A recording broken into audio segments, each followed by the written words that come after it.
안녕하십니까. 수많은 소송 현장에서 의뢰인 여러분의 권리를 위해 싸워온 변호사 김강준입니다.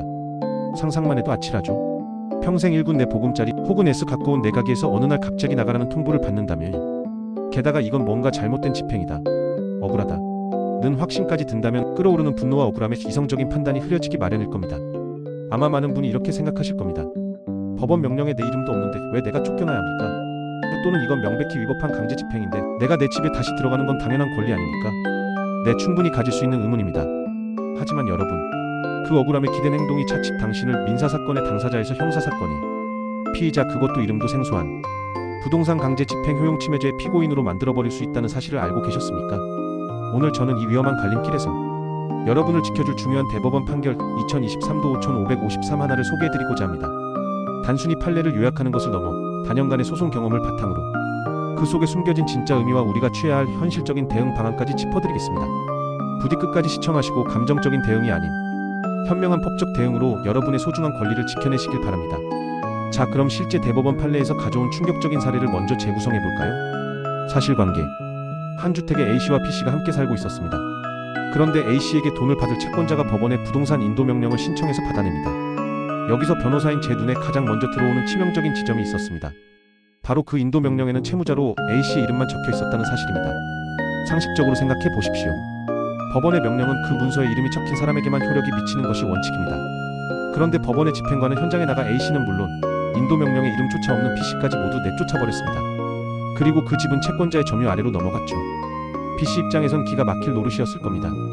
아니, 나는 이 집행의 당사자도 아닌데 왜? 이건 잘못된 집행이다. 그는 자신의 판단에 따라 굳게 닫힌 집의 문을 열고 다시 들어갔습니다. 자신의 권리를 스스로 되찾는, 어찌 보면 정의로운 행동처럼 보일 수도 있습니다. 하지만 검찰은 B씨의 이 행동을 문제 삼아 법정에 세웠습니다. 죄명은 바로 부동산 강제 집행 효용 침해죄. 결국 이 사건은 대법원까지 올라가게 됩니다. 핵심 쟁점 설명. 이 재판의 핵심 쟁점은 단 하나로 모아집니다. 법원의 강제 집행 절차에 명백한 하자가 있었을 경우 개인이 이를 무시하고 실력으로 원상 복구하려는 행위를 처벌할 수 있는가? 다시 말해, B씨의 억울함과 정의감이 법적으로 정당행위로 인정받을 수 있느냐의 싸움이었습니다. B씨는 절차적 위법성을, 국가는 법 질서의 안정성을 주장하며 팽팽하게 맞선 것이죠. 대법원 판결. 결론부터 말씀드리겠습니다. 대법원은 B씨에게 유죄를 선고한 원심을 확정했습니다.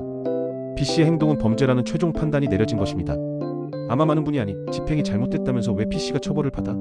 라며 고개를 갸웃하실 겁니다. 저 역시 변호사로서 B씨의 심정은 충분히 이해가 갑니다.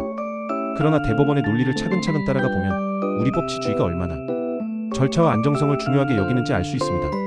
1단계 집행의 위법성은 인정한다. 대법원은 먼저 B씨의 주장에 일부 손을 들어줍니다.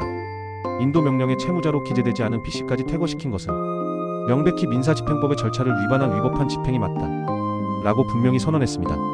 즉, B씨의 억울함에 객관적인 근거가 있음을 인정한 것입니다. 2단계. 그러나 위법해도 그 효력은 일단 유효하다. 바로 여기가 이 판결의 심장부입니다. 대법원은 설령 집행 과정에 위법한 점이 있었더라도 그 집행으로 인해 만들어진 결과 채권자가 집의 점유를 넘겨받은 상태는 정식 법적 절차를 통해 취소되기 전까지는 일단 보호받아야 한다고 못 박았습니다. 제가 의뢰인들께 쉽게 설명해드리기 위해 드는 비유가 있습니다. 축구 경기에서 심판이 명백한 오심으로 페널티킥을 선언했다고 가정해봅시다. 억울하다고 해서 선수가 직접 공을 들고 상대방 골대로 달려가 골을 넣을 수는 없습니다. 반드시 정식으로 항의하고 비디오 판독을 요청하는 등의 정해진 절차를 따라야만 합니다. 만약 선수 개개인이 심판 판정을 자의적으로 무시하기 시작하면 축구 경기는 그 순간 난장판이 되고 말 겁니다. 법원의 강제 집행도 마찬가지입니다.